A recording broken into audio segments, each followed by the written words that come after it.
Welcome to Innovation in Government from the AFCEA and INSA Intelligence and National Security Summit. I'm Francis Rose. Intelligence leaders from across the federal government list data and information security as two of their biggest struggles and two of their biggest advantages in today's threat landscape. Over the next hour, you'll learn how the intelligence community is adapting to new technologies, preparing for emerging threats, and collaborating with the private sector to meet mission priorities. You'll meet leaders from CISA, the Army, the National Guard Bureau, In-Q-Tel, and industry who are on the front lines of intelligence and national security technology. First, a look at how government and industry view each other as partners.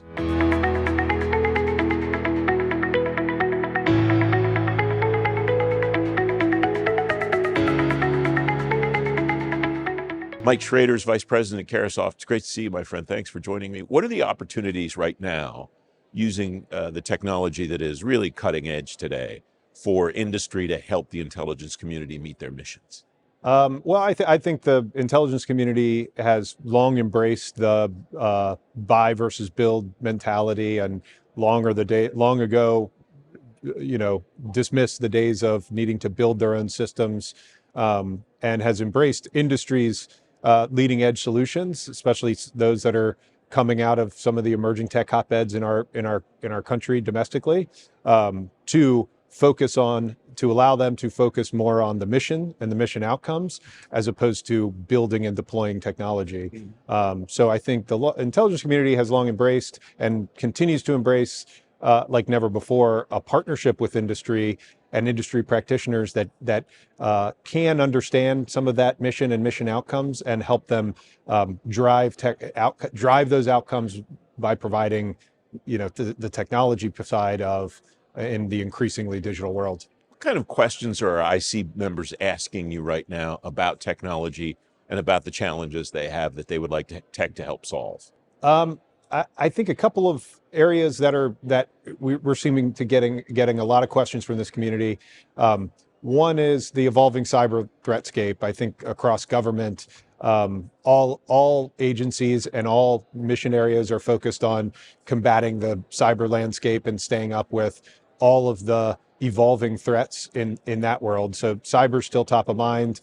I think OSINT is also a big topic area where more is occurring online. More of the intelligence and counterintelligence missions are happening in cyberspace, to where these OSINT tools are allowing them, better data, better processing, better analysis of how to combat and prosecute those threats. Mission delivery is challenging for some of these agencies that used to collect what's now widely available as OSINT.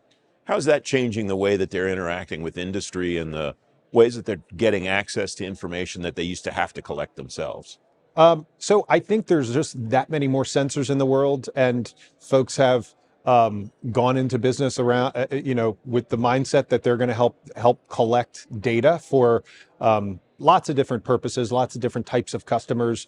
But the government being top of mind, as far as the government doesn't own and operate all their own sensors at this point. They just can't physically, with all of the digital endpoints that are now, out there in cyberspace. So they rely on industry partners and collectors that are out there owning and operating sensors, collecting data, processing the data, and delivering it in a more of a finished intelligence format, or that much closer towards an finished intelligence format. You and I have spoken on a number of occasions about artificial intelligence, and one of the things that's striking to me as I listen to the conversations here is people are not talking about AI in the same way they do in other government conferences. It's not, we would like to incorporate AI. Here it's more specific. We'd like to use AI to do fill in the blank, whatever it is that the person is thinking about. Right. How does that inform the way that industry should approach the intelligence community about things like artificial intelligence? I think the intelligence community, they are interested in the more ubiquitous workflow efficiencies and workflow efficiencies that like large language models and code generation tools can bring. But the increased focus that I guess contributes towards the mission would be around the the analytics and speeding the time toward decision making and speeding the closing the OODA loop on the decision cycle towards extra seconds can mean lives. So when when intelligence professionals are able to make more informed, more quicker decisions, it could mean the difference between lives lost or lives gained, as well as the prosecution of different threats around the globe. What do you think that intelligence professionals should be thinking about today that maybe is not something they have to deal with now from a technology perspective, but is over the horizon for them, that's coming? People talk about quantum all the time, and for 15 years we've been saying quantum's 5 years away, that kind of thing. Right. So maybe that's not it, but I wonder if there's something that folks should at least have on their radar screens today. Yeah, I mean, I think it's often talked about, but the world has its eyes on the evolving China threat, and the need for technological dominance in areas of AI and quantum. I think that it should be top of mind, even though it's been talked about, and I don't believe it's being overlooked. I do feel like that should be the number one priority that this community is focused on, combating that threat and maintaining that technological dominance. Not just building and developing the technology, but the intelligence and counterintelligence mission of protecting our IP and protecting what's being developed here in this nation is part of the intelligence mission as well. Final thought, that goes back to what we talked about at the beginning of the conversation about the cyber threat and how you talked about how the cyber threat landscape's accelerating. Is Correct. that fair to say? Absolutely. And AI is only strengthening those threats that are out there in cyberspace. So AI can be used to also combat some of those threats. So there's a lot of diffusion across each one of these categories of technology and mission area as we march toward the future.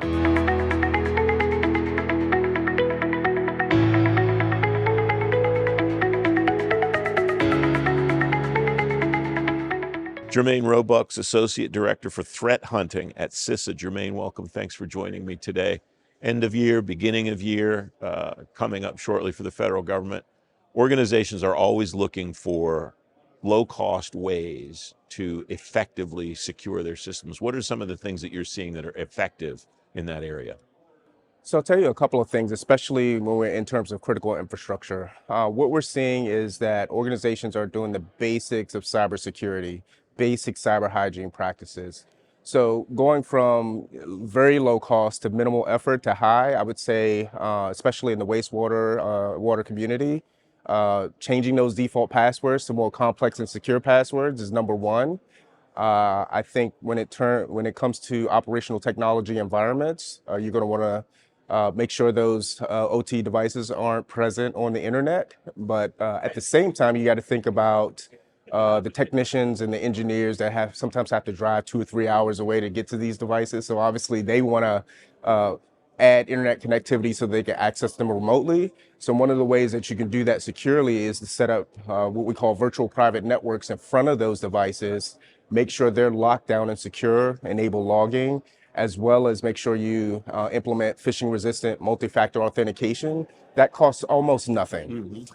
Outside of that, I would say that isolation is a key component. Now, this part typically costs organizations a bit more money in terms of establishing what we call a demilitarized zone between the information technology and the operational technology network. And when you do that, that enables you to put additional security controls in between those two environments to keep attackers out. Mm-hmm. So those are a few of the really low-cost ways to do that. What has been the biggest barrier for organizations to take those steps? They don't sound very difficult. They sound pretty straightforward, and low cost means resources aren't really an excuse. What has been the holdup in your view? So what we've observed is a lot of times when you think about the operational technology environment, that involves technicians and engineers who have a lot of expertise in OT, ICS SCADA systems. What they don't often have is that cybersecurity expertise, and a lot of times they aren't taking cybersecurity into consideration. So a lot of what they do is, how do I make it quick and easy so that I can access these systems remotely? I think the more we can do to educate those owner operators, those engineers, and those technicians of the danger, I think that'll be a sort of a turning point that'll allow us to bolster cybersecurity defenses. But we have a long way to go. One of the things that CISA has done, not your office specifically, but CISA has done more broadly, is provide these resources, this knowledge set to organizations across the federal government and across the private sector, and enhance that interaction. What have you seen be the most successful ways that government organizations can interact with private sector organizations, especially to spread the word about cyber hygiene and other good cyber practices? So I think it's key for not only across the federal government. So at CISA, we do a lot of partnership with the Environmental Protection Agency to deal with the water problem. We partner with the Department of Energy to deal with the energy side. But a lot of the ways we reach that community is through direct relationships. So within CISA, we have different regional offices, and a lot of times they pay these utilities a visit to get the word out. We also post a ton of resources on our CISA.gov website. Specifically, I want to point people to the cyber performance goals. Those are really baseline, achievable goals that can accomplish a lot of those really inexpensive, low-hanging fruit sort of controls that organizations can put in place. On the CISA.gov website, we also have a number of different resources where we partner with the intelligence community, a lot of those agencies that I just mentioned, that provide a ton of resources and information on how to implement basic security hygiene. You told me before we turned the cameras on that even basic hackers doing really elementary type things are getting into systems. What's driving that? Is that their level of skill increasing? Is it the private sector organizations that they're having success penetrating, not doing what they should be doing, some combination of those things, some other factors? So it's a combination of a few things, and I'll key on what we've been seeing lately. And for a moment, I'm going to use the water sector as an example. So when you think about the water utilities, there's 50,000 utilities across the United States that provide safe drinking water. A lot of these utilities service less than 10,000 customers. And again, when I mentioned those technicians and those engineers having to drive 2 or 3 hours away to perform maintenance and engineering tasks, they're looking for easy ways to do that remotely so they don't, time and money is a factor here. So a lot of what they do is they put in sort of systems that enable them to access those devices to the internet, but they fail to secure them. What they don't realize is that hacktivists and ransomware operators and all sorts of folks are scanning the internet, and there's tools freely available that enable that. And they are gaining access to these devices because they are not properly secured. Either they have default passwords or very insecure passwords, and they're just taking advantage of it. A lot of the times what the hacktivists are doing, they'll start off with low-level sort of DDoS attacks or website defacements, but they realized they weren't getting the notoriety, the same notoriety that they would get if they actually overflowed a water pumping station or caused some impact, which would cause a lot of stir. Mm-hmm. So we're starting to see that sort of pivot, but implementing some of those basic security controls eliminates a wide swath of that type of activity. You mentioned a couple of the threat groups there, hacktivists and ransomware attackers. Are those the primary sources of threats now, and how is that landscape changing over time in your view? I think we are seeing more and more ransomware attacks within utilities. We're seeing more activism as of late, but they're not the only groups that are causing these types of disruptions. When you think about the nation-state activity that we talked about in terms of Volt Typhoon, it's very different. The level of sophistication is different, and the motivation is different. You won't see them overflowing a pump or blowing up a power station. They literally get into these environments, leveraging vulnerabilities, and then they lie in wait in preparation for, at some future date, holding that infrastructure at risk. But right now, a lot of what you're seeing in the news, and especially when it comes to ransomware operators, they're not actually impacting the OT systems directly. A lot of times they're performing ransomware operations on the information technology side, causing impacts to the OT, because then you have to shut it down. The hacktivists are a little bit of a different story. They are actually getting into OT systems and causing minor disruptions, but just enough to make everybody anxious about it.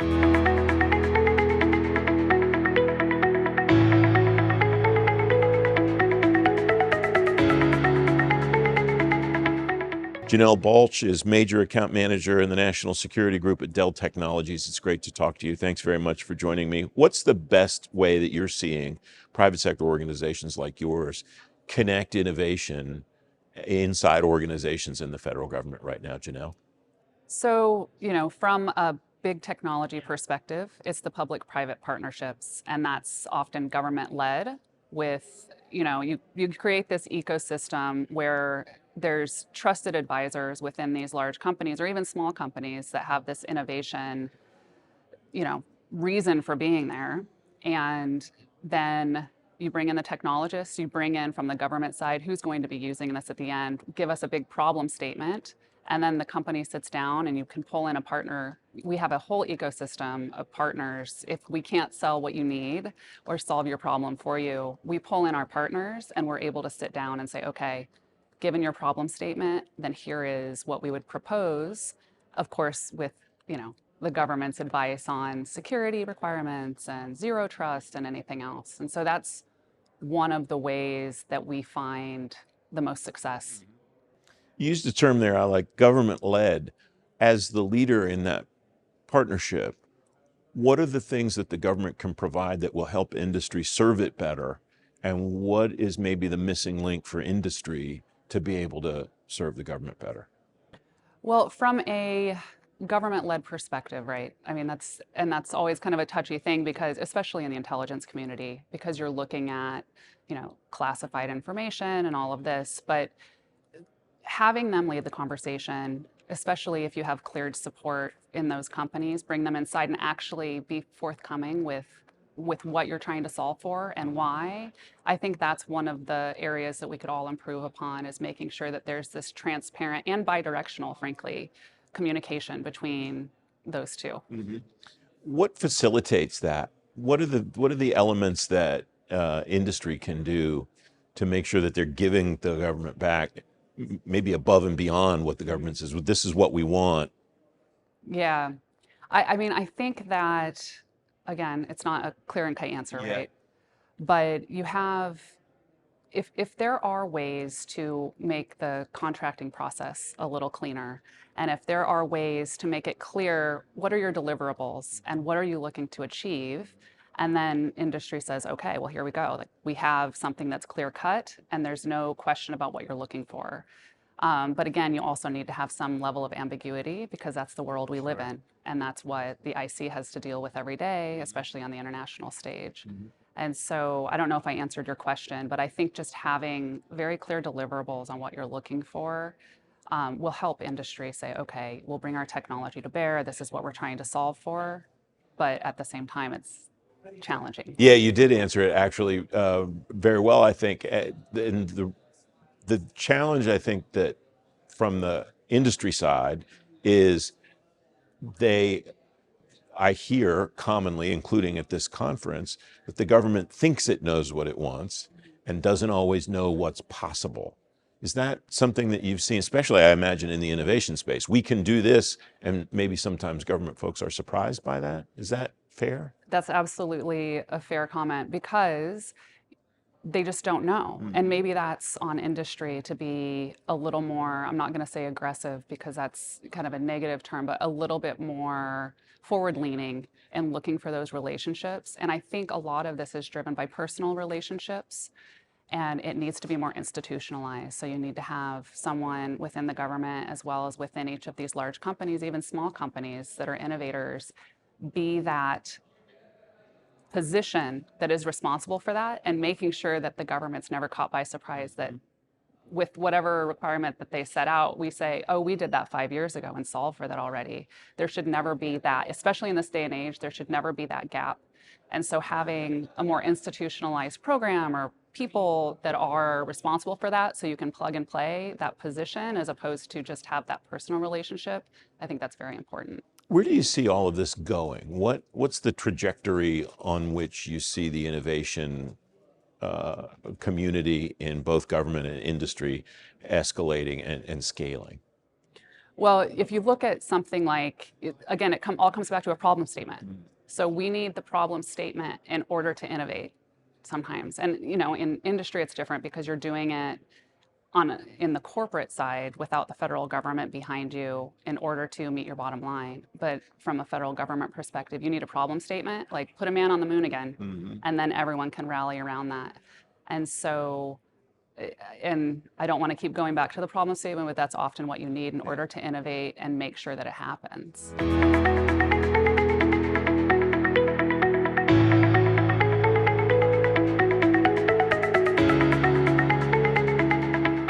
Dennis Eggers, Senior Open Source Intelligence Advisor for the Army. Welcome. It's great to have you here. What's the Army's approach to OSINT right now?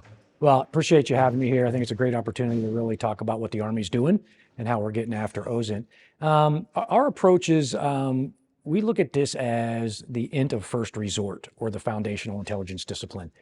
That's how we view it, to make it a very professional discipline and to actually make it seen as a discipline. I think that what we have is a narrative out there sometimes that anybody can do OSINT, and if you're looking at publicly available information, then that means you're doing OSINT, which is not true. There is tradecraft to it. There is specific training and certification to it that allows you to really, go after this as a true intelligence discipline. And so we look at it that way, and we have a number of OSINT teams employed throughout the Army, quite a few actually, won't go into numbers here, but quite a few that are doing OSINT specific collection. And I think it's important to do that, and it's important to professionalize the force. And we've taken a lot of steps over the past 3 years to really build out a professional OSINT collection force. Is the tradecraft around OSINT different, similar to as the other types of intelligence that the Army collects? Yeah, some of it is similar to, but there are things, because we're talking about how we're doing business on the internet as opposed to maybe signals collection or human. So yeah, the tradecraft is different when you're operating in those in those social media spaces and some other places. But we actually say too that we make it clear that for us, OSINT is a passive collection capability, where others are very active at what they go after. We're very passive. We go, we look at things, but we sit and we watch, and we're not trying to engage anybody, just to collect information. But some things are similar, but a number of things are quite different. Is the concept of OSINT as the intelligence of first resort a culture change for the Army? I'll talk Army intelligence instead of Army writ large. But for Army intelligence, I think yes, in the sense that we started to realize in a number of the things that we were doing that OSINT played a very key and crucial part, and that if you went to it first and got information, because there's a vast amount of information out there, right, publicly available, that I don't think a lot of folks understand or can wrap their head around. But there's a lot. And if you can harness that and you can get that information first and use it to inform other intelligence disciplines, and then you're synchronizing efforts. So it was a bit of a culture shift, I think, inside of Army Intel, and we're still working on that today. But I do think that for us inside of the community, they have embraced it. I will tell you that, again, we've had some great champions behind this in the Army that have just really driven us forward. Major advancements in the last 3 years that just, we had a discipline that was focused on training. That's it, 3 or 4 years ago. And when I came on board, I said we need to change the culture. We need to shift significantly. Training is important. We have to train collectors, but we also have to have the capability to support them. How are we gonna equip them? How are we gonna disseminate things? So it was really this major change. And then who are we gonna partner with, and how are we gonna do it? But all that didn't happen without a strategy. And so that's really important. That was the first thing that everybody told me is, you have all these great ideas and that you want to go do, but if you don't have a strategy to support it, it's really going to be hard. You really need something to drive your progress forward. So back in 2022, we started writing the first OSINT strategy. It was published right around the end of 22, beginning of 23, and it was to really look at how we were going to proceed with open source in Army Intel out through 2030. So that was our first published document. I think we were the first in the IC, quite honestly, to publish such a strategy document that really led the way and kind of revolutionized the way we did business. But it gave us our marks in time where we needed to be, or at least where we wanted to be. But I would tell you, we've accomplished probably 80% of the things in that strategy, and here it is, 2025. And so I think it's been a big achievement. So now we're looking forward to what is the next one going to look like, and what do we have to do? What's driven that? have events on the ground, threat landscape around the world, advances in technology, other factors I didn't name, something else? No, I think it's all of that. I think what we started to see was the amazing advantage in the information space and in the information environment and the amount of information that was out there, and then how are we gonna harness it and get after it. And we saw that again. You saw a lot of threats in this space with, say, misinformation, disinformation, some other things, and it really was, wow. There's a lot out here in the information environment, information space, and that kind of really drove us to say, how do I build capabilities around it? How can I do OSINT collection around it? We know our adversaries are doing it, and then how do we keep pace? So I think it was threat, it was those things, but it was also tech. I was just sitting a panel, and I said to folks in there, 5 years ago, if I came to this event, most of the vendors were big companies around aeronautical stuff. It was big planes, collection platforms on planes. If you look around today, I think almost all of them were tech companies, advancing tech, flexible, agile, adaptable, quick to market, software as a service. Like, this is AI enabled. And so I think that in this information space really started to drive the way we're going to do things.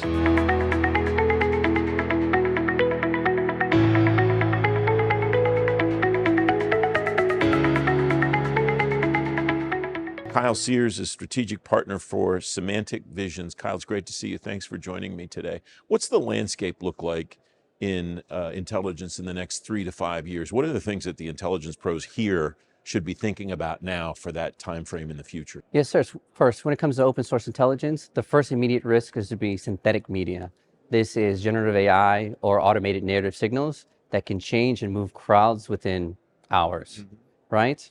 And second, you have state and criminal convergence, which cyber actors, syndicates, cartels are blending information operations, revenue, and attempting to change sentiment and adhere to sympathy for adversarial reasons. And then supply chain and infrastructure risks.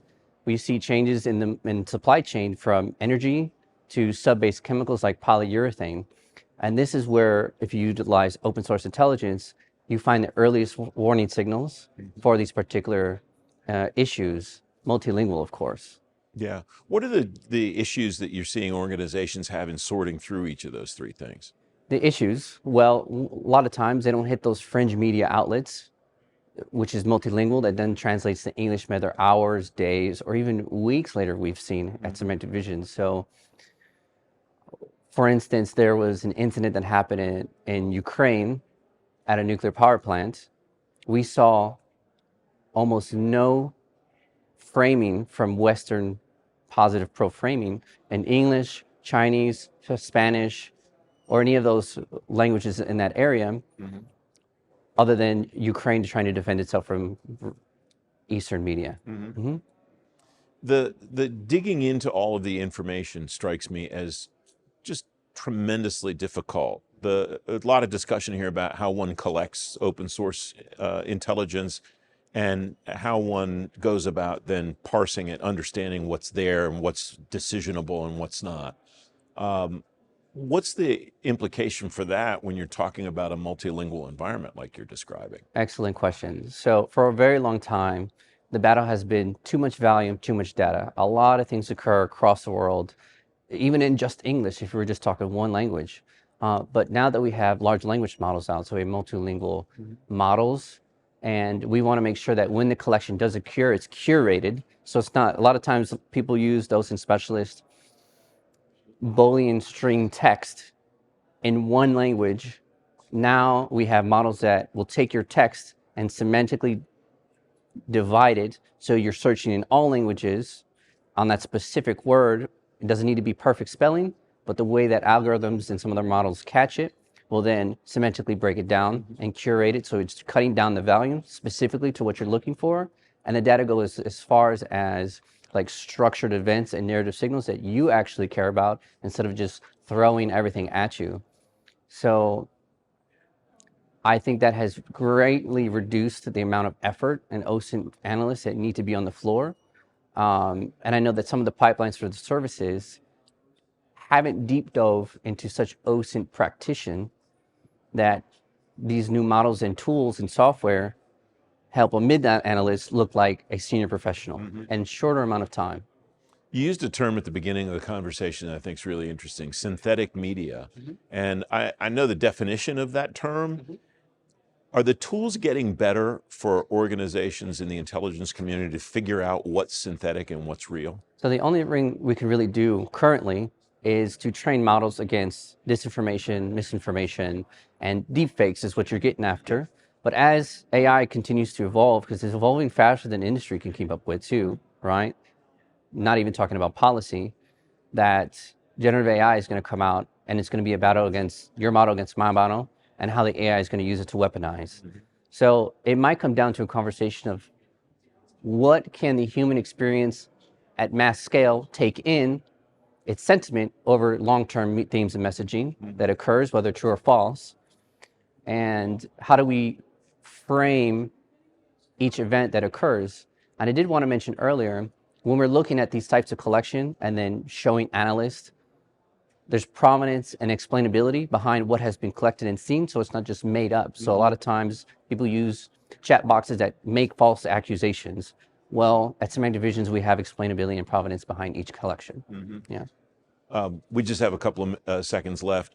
What would you tell somebody in government today is most likely to be their biggest challenge a year from now among those three things that you described at the beginning of our chat? The biggest channel is, data layer 1, data layer 2, and maybe, so OSINT's supposed to be a speed up your targeting. So there's classified information that identifies a problem. OSINT is supposed to help you speed to target it. How can we develop a pipeline to where the models are able to look at both data layers simultaneously and then give you a picture that is shareable among the coalition?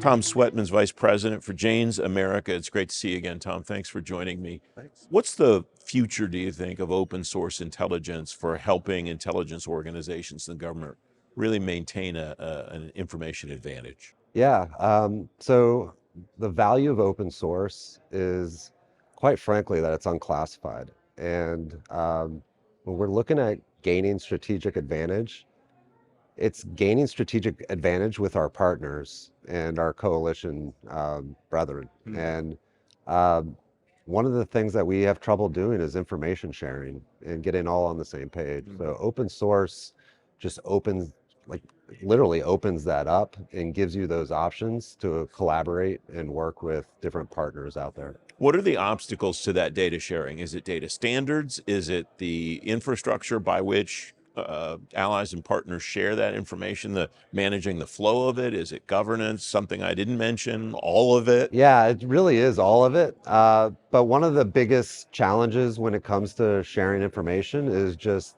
knowing what I'm allowed to share. We want to work with our partners, and our partners are expecting us to share and get them up to speed. We have the largest, most effective intelligence community in the world. And when we bring that whole capability to bear, it's unstoppable. But our partners feel like we're not helping them out in sometimes because we're very careful to share information, as we should be. But opening up and leveraging that unclassified source is really a goodwill olive branch to get the conversation going and get the partnership going. What are the most important ways that government organizations can get access to that open source information? Is it collecting it themselves? Is it buying it and assembling it? What does that even look like now? Yeah, absolutely. There's a lot of organizations in the government that have been set up to collect and do the analysis themselves, which is great. But there is a whole commercial capability out there that isn't being fully leveraged. And there's an opportunity to gain some efficiencies, especially where the government has lost some of their capacity to do analysis. Gain the efficiencies by leveraging industry. and leverage them in the places where you're comfortable leveraging them and where they're good at it. And then make sure that the government focuses on their priorities. So, they're going to have their priority collections, but let the rest of the industry collect and monitor the rest of the world, the rest of the sources, and pull those in as needed, as new priorities, new issues, new investigations pop up.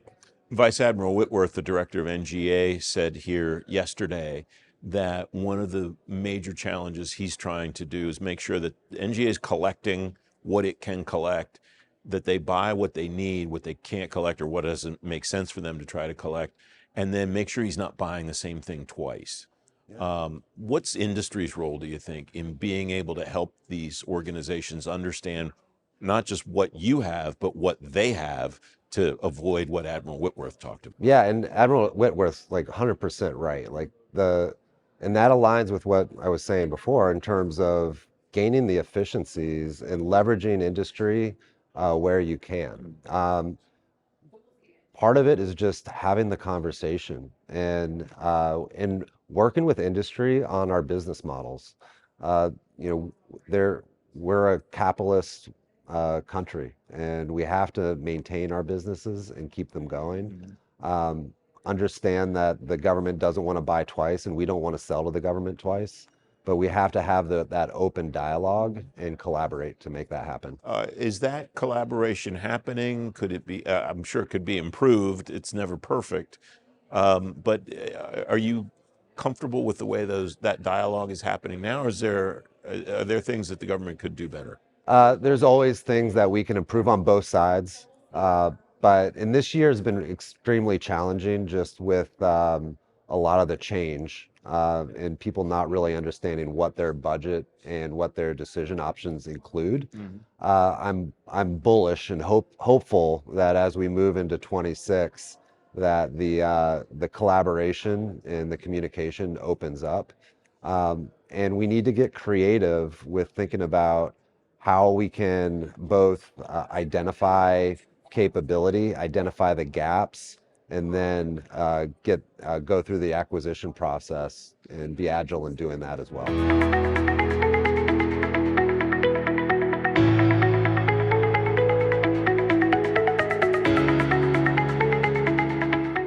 Kenneth McNeil is the Chief Information Officer of the National Guard Bureau. Ken, it's great to see you. Thanks for joining me today. Great to be here. What are some of the operational challenges that you're dealing with as the leader of the technology group for the Guard? Well, first of all, we're responsible for 54 states and territories and the District of Columbia. So, that footprint, IT-wise, it gives the adversary a lot of shots to get into the defense network. Our homeland mission, some of the challenges that we have is making sure throughout the 54 states and territories that we have a baseline IT capability. Now, the DoD, we're part of that. We have a close relationship in making sure that we're modernized. I like to say today, this comment as we get started, as this is not your grandfather's National Guard. We're made up of two services, Army and Air National Guard. But in the world of IT, we've been really able to, in the last several years, to work directly with industry for those capabilities that help us with the homeland mission. So I think that's the positive. The thing that we are continuing to work on is making sure that our cyber workforce, our IT workforce, we can retain. Our civilian acquired skills is something that we're uniquely gifted with, right? And so we look at that capability as we tie into supporting the Department of Defense, something that just not only the National Guard can leverage, but the whole DoD.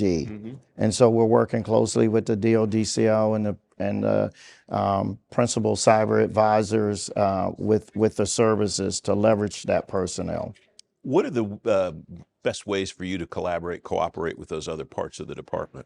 Well, it's pretty easy. I mean, within the department, especially from a CIO perspective, um, we collaborate every week and sometimes twice a week. We work closely with the DoD CIO office and the services, you know, especially the Army and Air, because we're made up of those two services.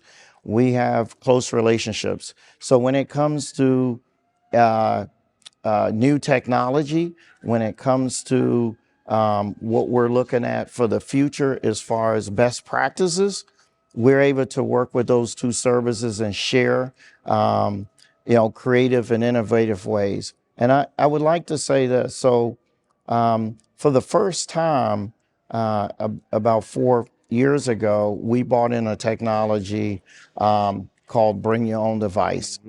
And you've probably heard a lot about it. Yeah. You know, we're pretty proud of leveraging that capability and sharing that with the Department of Defense.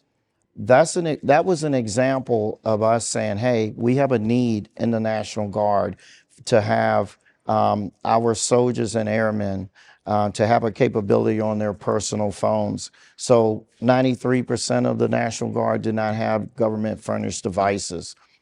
What we didn't know it was going to turn out to be, the DoD at the time, CIO, I said, hey, this is great. The Army CIO said, this is great. And the Air Force. And, you know, that's an example of bringing a technology in as the National Guard and not relying on the services. Now it's a collaboration versus, hey, this is what we're getting.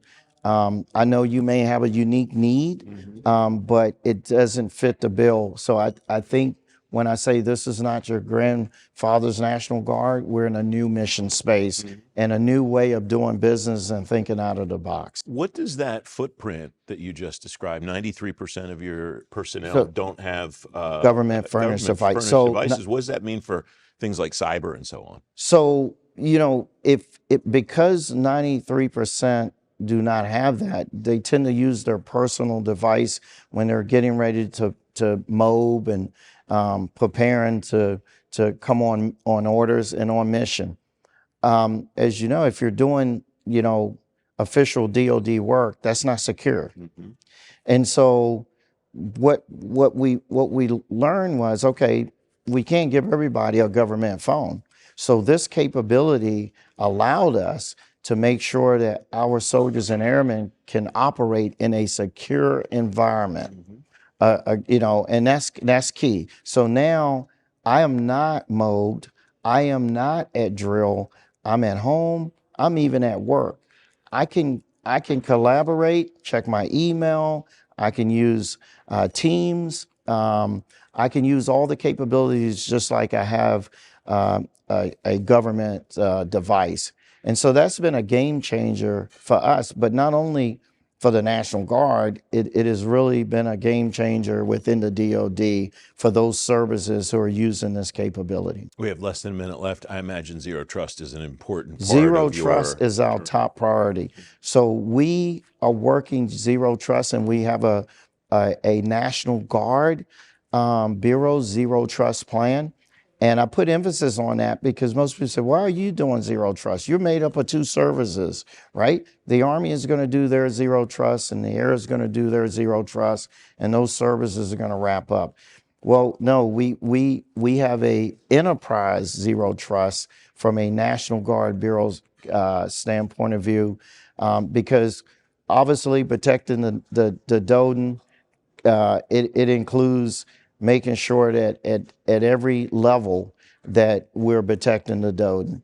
And so we're very confident that we will make the zero trust timeline.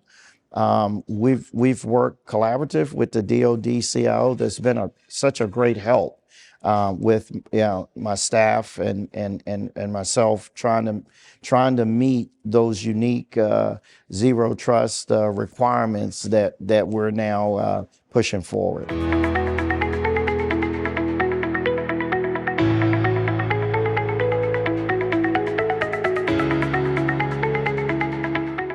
Sean Underwood's Vice President of Government for Shadow Dragon. It's great to see you, Sean. Thanks for joining me. What is the biggest need right now that OSINT professionals bring to you to tell you they need help with? Yeah, thanks for having me.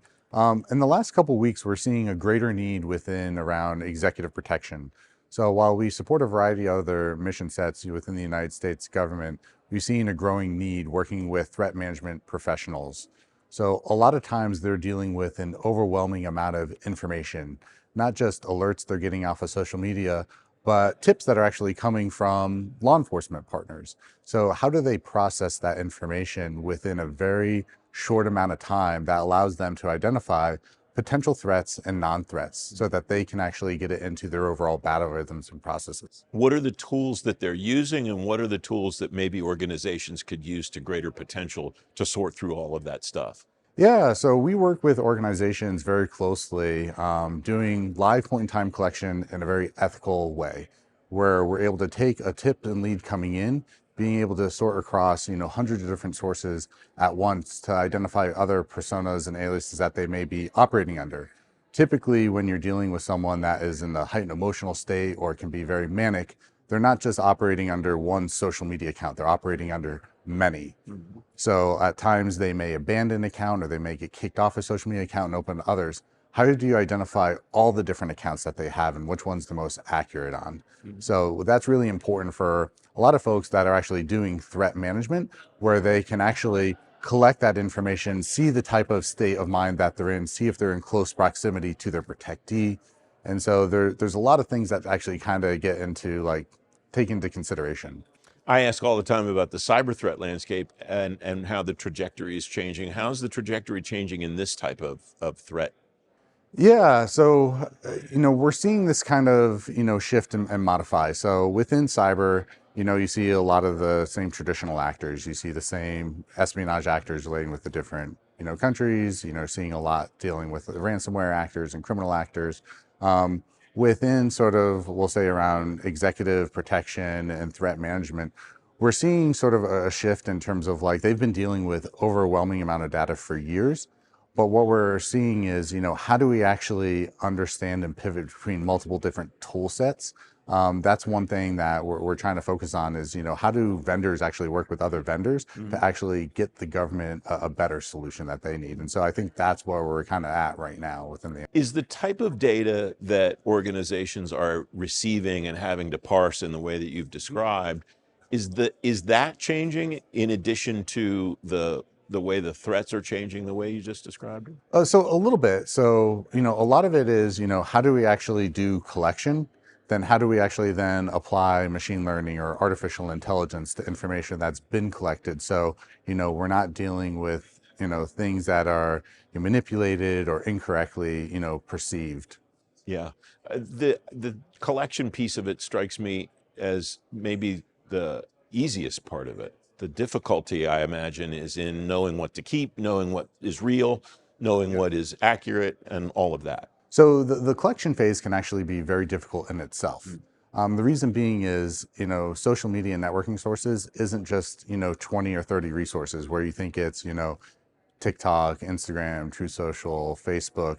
You actually get into review sites, you get into hobby sites, you get into, Mastodon servers where folks that left different social media sites over the last few years and went set up their own, you're dealing with hundreds of different Mastodon sites, which are kind of serve as their own little sort of echo chambers. So, social media and networking sites, you're actually getting to, hundreds. It's not just that, core 20, 30 that people think of. Has that become the primary place where organizations should look for the kind of information that you're talking about? Yeah, so, and the reason being is because, sometimes it's not like just a 22-year-old that's making a threat on Discord. Sometimes you have a 55-year-old that's operating on other social media sites or other networking sites where they're making these types of threats. And so not just the ability to identify an alert, but to investigate. What's the solution to determining whether somebody making a threat is really serious about it, or does that involve just getting inside the mind of the person that's doing so? Are there tools that can help with that? Yeah, so a lot of it that comes down to threat management. So a lot of times people think threat management is risk management, and it's not. It's actually its own sort of science and art sort of mix of the two. where you kind of have to look at the individual, the state of mind that they're in, and then also looking at, what's their proximity to weapons and also the proximity to the protecting of themselves. So if someone's making threat and happens to be a 17-year-old kid in Scotland, maybe not a concern right now, but if you have an individual that's then taking a trip over to Scotland, maybe that gets raised up. We also have to take a look off, is it a one-time claim, or is this a person that has been making threats for, many times over a long period of time?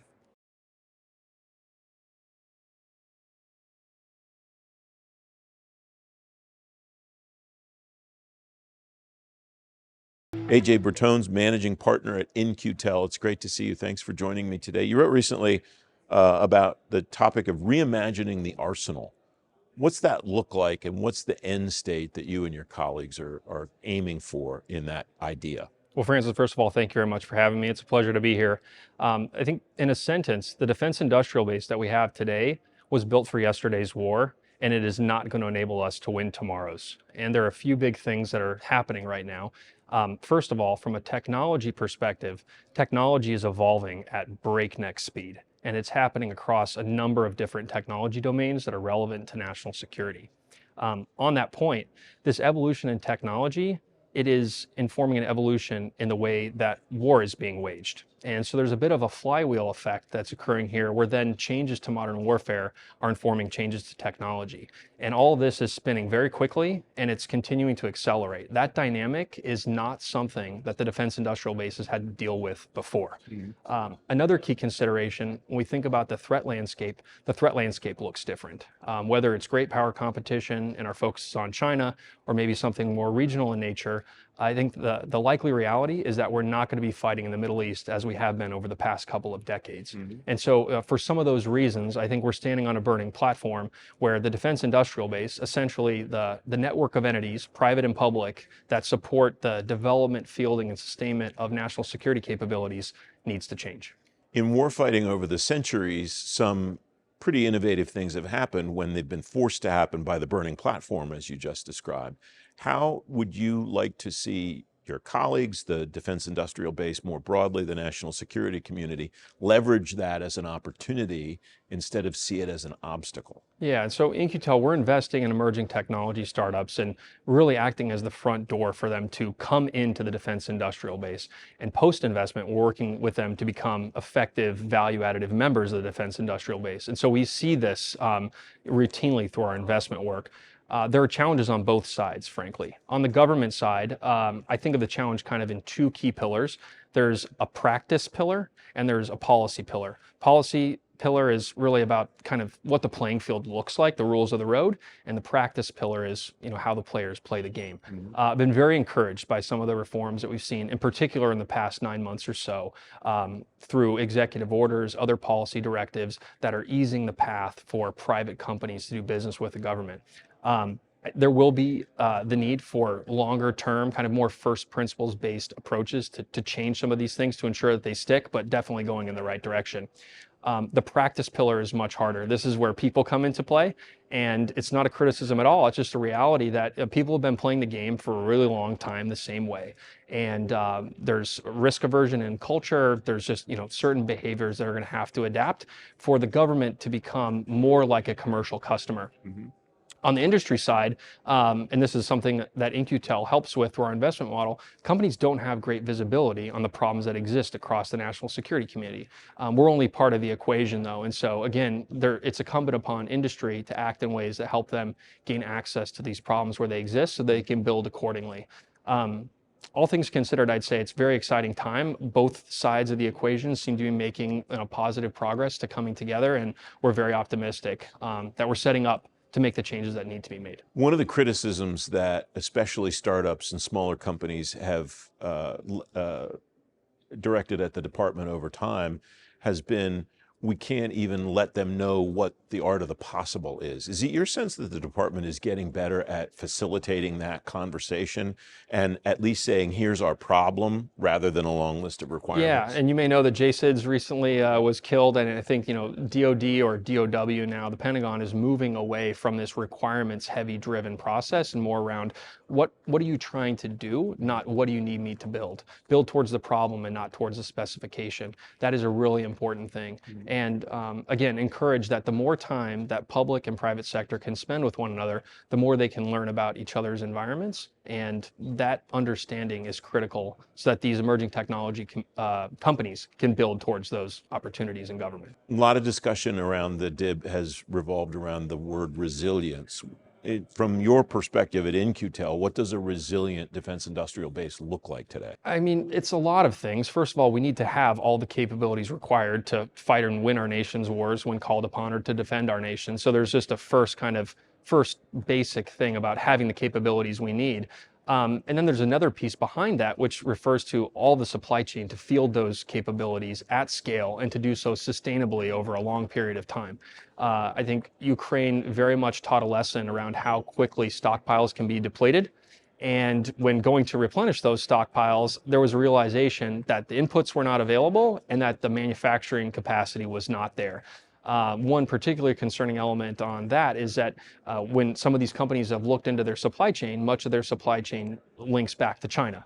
That's obviously a problem if we're in conflict with China. And so, resilience is not just having the capabilities at the time that a conflict occurs, but being able to provide them sustainably over time, having a secure supply chain, and all the other pieces that go into fielding these capabilities at scale over time. We have about a minute left. What would you like to see happen progress-wise in the performance piece in particular that you talked about a moment ago over the next year, 18 months? I think there's a big opportunity, and again, the government's making positive strides here, but there's more of an opportunity to clarify the demand signal.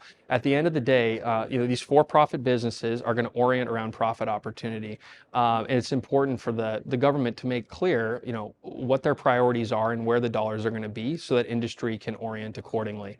That, more than anything else, I think is going to command and sustain industry's attention, and beyond that, I think it's just, as I said before, continuing to foster the opportunities for engagement, both sides coming together to better appreciate the problems that they're trying to solve.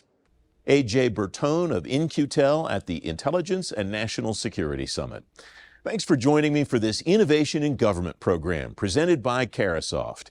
If you missed any part of this program, you can watch the show in its entirety on our website at fedgovtoday.com or the FedGov Today YouTube channel. I'm Francis Rose. Thanks for watching. Good night.